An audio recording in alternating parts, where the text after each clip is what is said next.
Assalamualaikum warahmatullahi wabarakatuh, Bapak Ibu guru hebat.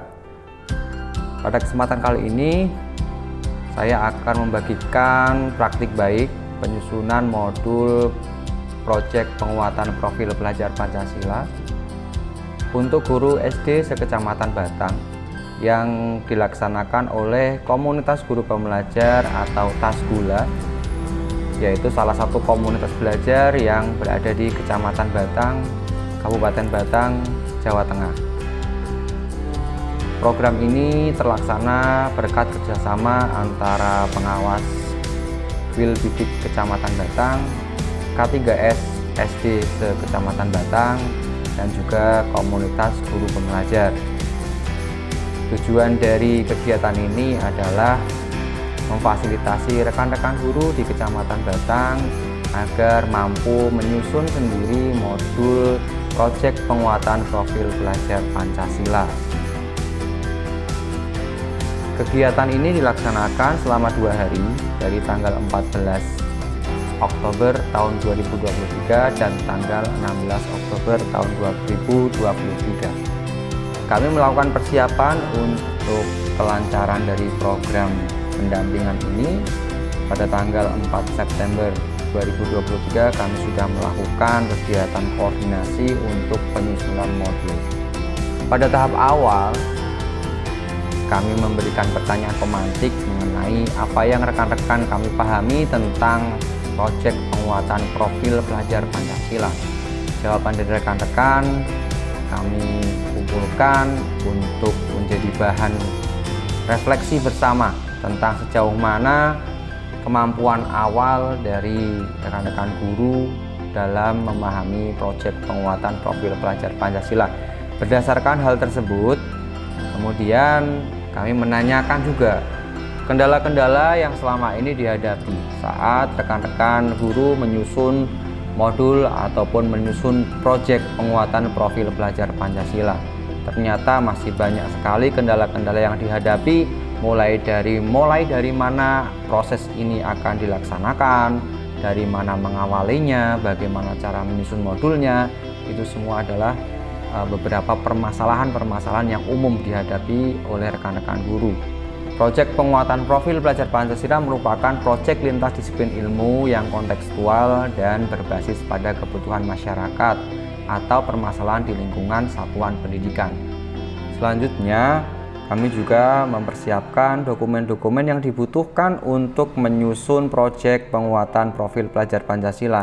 Antara lain yang pertama tentunya buku panduan pengembangan P5, kemudian modul dimensi, elemen dan subelemen profil pelajar Pancasila pada kurikulum merdeka, kalender pendidikan 2023-2024 Jawa Tengah untuk merancang alokasi waktu dan pelaksanaan, serta contoh jadwal pelajaran sehingga dapat dijadikan referensi untuk melaksanakan proyek P5.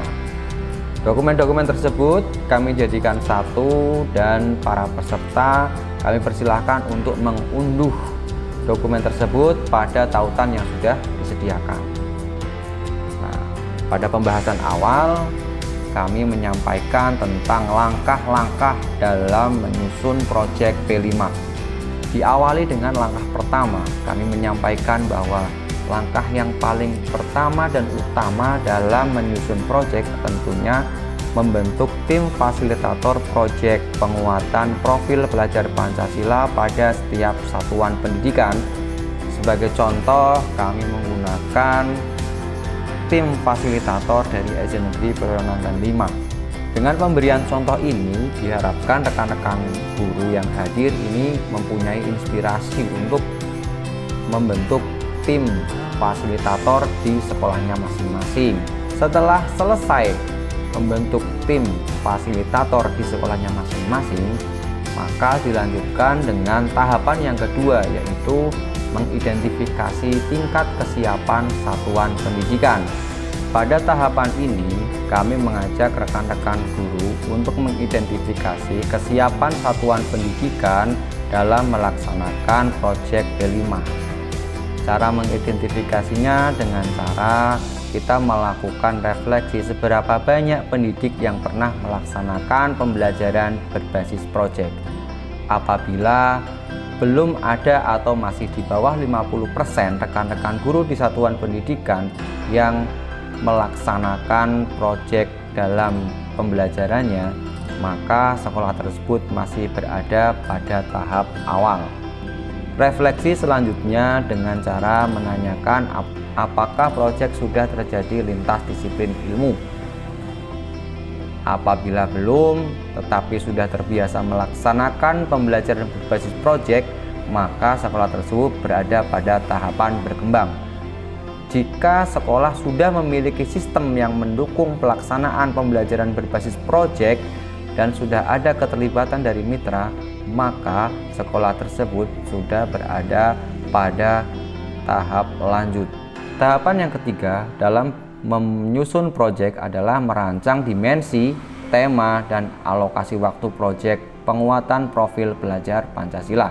Kami mengajak rekan-rekan guru untuk meninjau kembali kebutuhan sekolah pada saat itu. Sebagai contoh, kami menyampaikan bahwa pada saat ini urgensi tentang lingkungan sekolah berada pada pengelolaan sampah, maka tema yang kami usung yaitu tentang gaya hidup berkelanjutan. Tema ini kemudian akan kami turunkan menjadi dimensi-dimensi yang akan menjadi pokok-pokok penilaian atau pokok-pokok pengamatan. Setelah berhasil menentukan tema, kemudian rekan-rekan akan menurunkannya menjadi dimensi-dimensi yang akan menjadi bahan pengamatan. Di sini ada 3 dimensi utama yang akan dijadikan bahan pengamatan dalam proyek, yaitu beriman bertakwa kepada Tuhan Yang Maha Esa dan berakhlak mulia, dimensi bernalar kritis, dan dimensi kreatif. Dari dimensi tersebut akan diturunkan lagi menjadi elemen-elemen mana yang paling sesuai dengan proyek. Dari elemen tersebut diturunkan kembali, kita cari pada subelemen mana yang akan dijadikan sebagai bahan pengamatan dan penilaian, dan juga target pencapaian di akhir fase. Ini semua kita susun secara bersama-sama, secara kolaboratif, sehingga dihasilkan dokumen-dokumen yang seperti ini. Nah, setelah selesai merumuskan dimensi, elemen, subelemen, dan target pencapaian, maka dilanjutkan dengan langkah yang selanjutnya, yaitu menentukan alokasi waktu untuk setiap proyek. Di sini kami mengambil contoh untuk proyek pada fase B. Pada contoh proyek yang kami berikan di sini, kami memberikan alokasi waktu selama 126 jam pelajaran. Nah, untuk jadwalnya sendiri disesuaikan dengan jadwal pada masing-masing satuan pendidikan, di mana setiap 1 minggu untuk P5 sendiri mendapatkan jadwal sebanyak 7 JP. Pembagiannya kami mencoba merumuskan seperti ini. Kebetulan jadwal yang kami pergunakan adalah hari Jumat dan hari Sabtu. Hari Jumat ini 2 JP, hari Sabtu 5 JP. Sehingga total dalam 1 minggu ada 7 JP. Aktivitas-aktivitas disusun berdasarkan rancangan proyek yang kita sudah tentukan sebelumnya. Setelah berhasil untuk menyusun dimensi, elemen, subelemen, capaian, dan juga alokasi waktu, selanjutnya kita mencoba untuk menyusun rubrik-rubrik penilaian. Jadi rubrik yang akan dijadikan sebagai bahan penilaian. Nah, di sini kita mencoba menyusun untuk rubrik penilaian. Sebagai contoh, untuk elemen akhlak kepada alam, di sini pada bagian berkembang sesuai harapan, capaiannya adalah memahami keterhubungan antara satu ciptaan dengan ciptaan Tuhan yang lainnya, dan seterusnya. Ini semuanya diambil dari modul dimensi, elemen, subelemen, dan capaian proyek P5 yang sudah kami siapkan dokumennya. Tahap yang keempat adalah tahap untuk penyusunan modul proyek. Berdasarkan hasil rancangan yang sudah kami sampaikan tadi, kita akan menuangkannya ke dalam bentuk modul ajar. Nah, untuk modul ajar sendiri kami mempergunakan aplikasi Canva for Education. Di sini Canva yang menggunakan akun Belajar ID. Nah, di sini kami sudah membuatkan contoh modul ajarnya. Terdiri dari 2 modul ajar. Yang pertama, modul ajar dengan tema gaya hidup berkelanjutan, dan yang kedua modul ajar dengan tema kearifan lokal.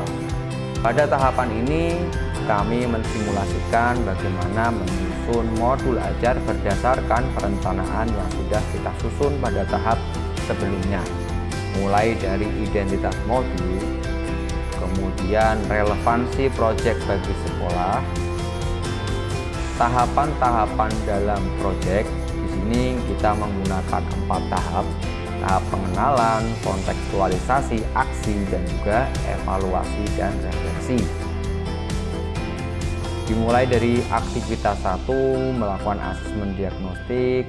Rangkaian kegiatan meliputi tujuan, waktu, bahan, tips, kemudian persiapan, dan juga pelaksanaan. Semuanya tertuang dalam contoh modul yang sudah kita berikan. Kita menyiapkan modul-modul ini sebagai bahan acuan rekan-rekan di kecamatan agar ada gambaran bagaimana menyusun modul ajar secara mandiri. Selanjutnya, rekan-rekan peserta kami berikan link berbagi untuk selanjutnya rekan-rekan peserta kami berikan link berbagi untuk bisa mengedit atau memodifikasi modul ajar P5 yang sudah kami susun bersama dengan tim komunitas guru pembelajar.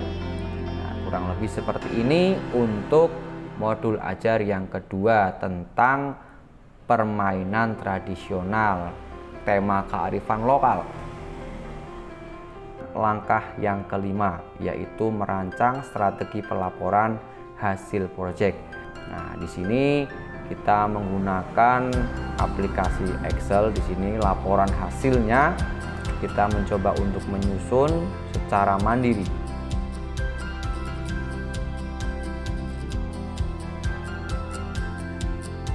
Nah, Bapak Ibu, itulah berbagi praktik baik yang sudah kami laksanakan melalui komunitas guru pembelajar dalam rangka memfasilitasi rekan-rekan guru di Kecamatan Batang untuk menyusun modul ajar P5. Dalam hal ini dimulai dari perancangan proyek sampai dengan pelaporan hasil kegiatan. Terima kasih, semoga bermanfaat. Assalamualaikum warahmatullahi wabarakatuh.